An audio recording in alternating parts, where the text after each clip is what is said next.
Chapter 20. Irene's Clue.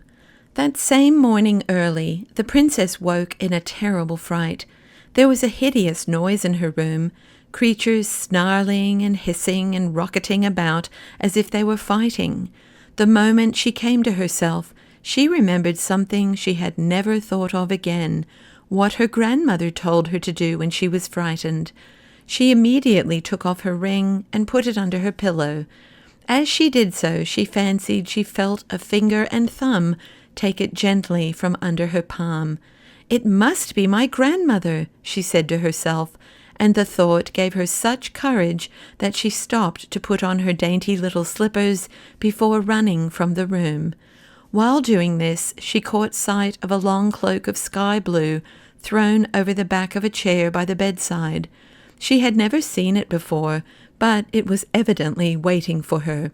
She put it on, and then, feeling with the forefinger of her right hand, soon found her grandmother's thread, which she proceeded at once to follow, expecting it would lead her straight up the old stair. When she reached the door, she found it went down and ran along the floor, so that she had almost to crawl in order to keep a hold of it. Then, to her surprise, and somewhat to her dismay, she found that instead of leading her towards the stair, it turned in quite the opposite direction. It led her through certain narrow passages towards the kitchen, turning aside ere she reached it, and guiding her to a door which communicated with a small backyard. Some of the maids were already up, and this door was standing open. Across the yard, the thread still ran along the ground until it brought her to a door in the wall which opened upon the mountainside. When she had passed through, the thread rose to about half her height, and she could hold it with ease as she walked. It led her straight up the mountain. The cause of her alarm was less frightful than she supposed. The cook's great black cat, pursued by the housekeeper's terrier, had bounced against her bedroom door, which had not been properly fastened, and the two had burst into the room together and commenced a battle royal.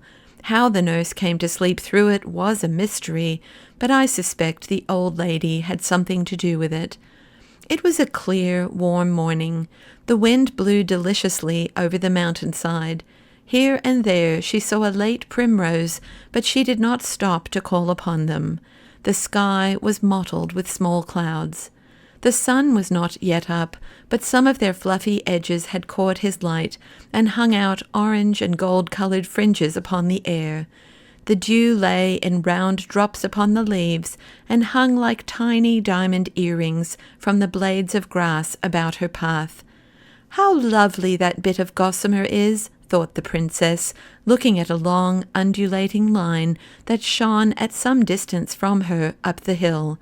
It was not the time for gossamers, though, and Irene soon discovered that it was her own thread she saw shining on before her in the light of the morning. It was leading her she knew not whither, but she had never in her life been out before sunrise, and everything was so fresh and cool and lively and full of something coming that she felt too happy to be afraid of anything. After leading her up a good distance, the thread turned to the left and down the path upon which she and Lootie had met Curdie. But she never thought of that, for now, in the morning light, with its far outlook over the country, no path could have been more open and airy and cheerful. She could see the road almost to the horizon, along which she had so often watched her king papa and his troop come shining, with the bugle blast cleaving the air before them, and it was like a companion to her.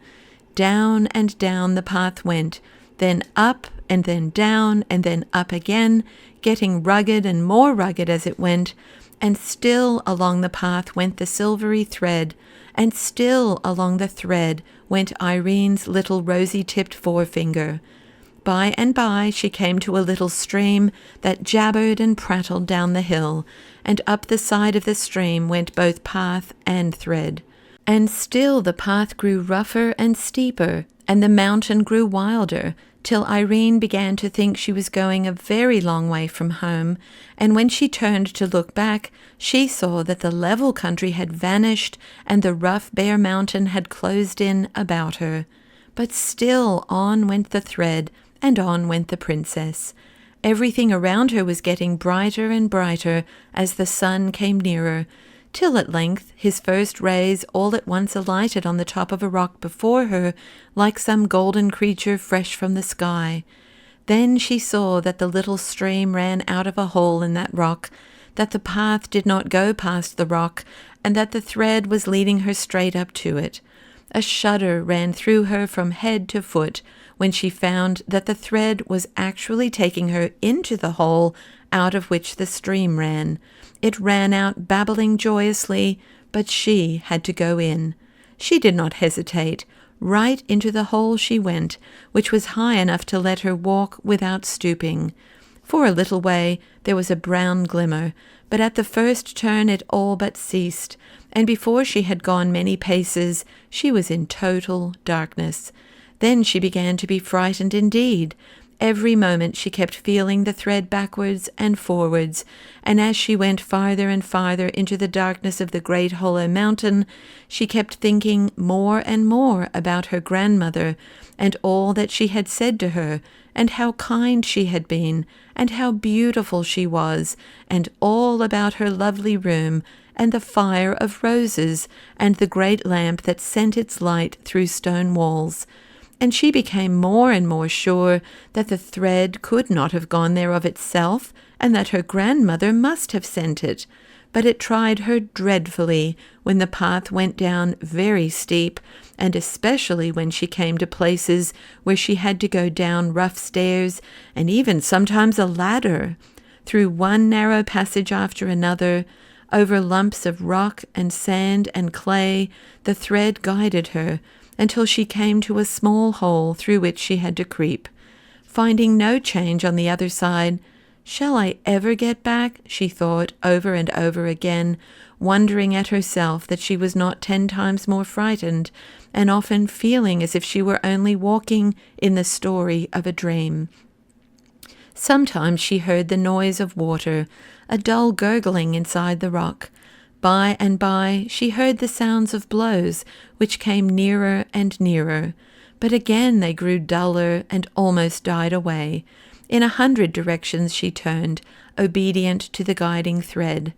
At last she spied a dull red shine, and came up to the mica window, and thence away and round about, and right into a cavern, where glowed the red embers of a fire. Here the thread began to rise. It rose as high as her head, and higher still. What should she do if she lost her hold? She was pulling it down. She might break it. She could see it far up, glowing as red as her fire opal in the light of the embers. But presently she came to a huge heap of stones, piled in a slope against the wall of the cavern.